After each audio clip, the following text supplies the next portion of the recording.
ನಿಮ್ಮ ಅರ್ಜಿಗಳನ್ನೆಲ್ಲ ವಿಲೇವಾರಿ ಮಾಡ್ತೀವಿ.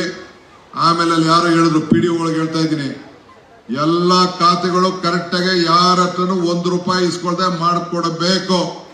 ನೀವು ಯಾರು ನಿಮ್ಗೆ ಲಂಚ ಕೇಳ್ತಾವನಿ ಅಂದ್ರೆ ನಾನು ನಿಮ್ಗೊಂದು ನಂಬರ್ ಕೊಡ್ತೀನಿ. ತಾಲೂಕ್ ಆಫೀಸಲ್ಲಿ ಒಂದು ಬೋರ್ಡ್ ಹಾಕಿರ್ತೀನಿ. ಆ ನಂಬರ್ಗೆ ಆ PDO ಹೆಸರು, ವಿಲೇಜ್ ಅಕೌಂಟೆಂಟ್ ಹೆಸರು ಹೇಳಿ ನೀವೊಂದು ಅರ್ಜಿ ಬರೀರಿ, ಒಂದು ಫೋನ್ ಮಾಡಿ ಅಷ್ಟೇ ಸಾಕು. ಇಲ್ಲ ನಮ್ಮ ಲೀಡ್ಗಳಿಗೆ ಹೇಳ್ಬಿಟ್ಟು ಒಂದು ಫೋನ್ ಮಾಡಿ ಸಾಕು. ಸುಮ್ಮನೆ ಸುಳ್ಳು ಪಳ್ಳು ಹೇಳಬಾರ್ದು, ಕರೆಕ್ಟಾಗಿ ಹೇಳಬೇಕು. ಅದಕ್ಕೆ ತನಿಖೆ ಮಾಡಿ ಏನು ಕಾನೂನು ಬೇಕೋ ಮಾಡ್ಕೊಳ್ಳಿ. ಆದ್ರಿಂದ ಇವತ್ತು ನಿಮಗೆ ಸೈಟ್ಗೆ ಬೇರೆ ಸಪ್ರೇಟ್ ಅರ್ಜಿ ಕೊಡಿಸಿದ್ದೀನಿ, ಮನೆಗೆ ಬೇರೆ ಸಪ್ರೇಟ್ ಅರ್ಜಿ ಕೊಡಿಸಿದ್ದೀನಿ.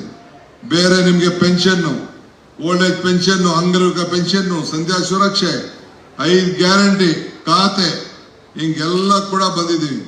ಆಮೇಲೆ ಎಲ್ಲ ನಿಗಮದಿಂದ, ಇಲ್ಲ ಪೊಲೀಸ್ ಸ್ಟೇಷನ್ ಇಂದ ಏನೋ ತೊಂದರೆ ಇದೆಯಾ, ಈ sub inspector, assistant sub inspector ಇಲ್ಲಿ ಏನಾರು ಅವಳಿ ಇದೆಯಾ, ಏನಾರು ನಿಮ್ಗೆ ಸುಲಿಗೆ ಮಾಡ್ತಾ ಇದ್ದಾರಾ, ಅದು ನೀವು ತಿಳಿಸಿ, ತಲೆ ಕೆಡಿಸ್ಕೊಳಕ್ ಹೋಗ್ಬೇಡಿ.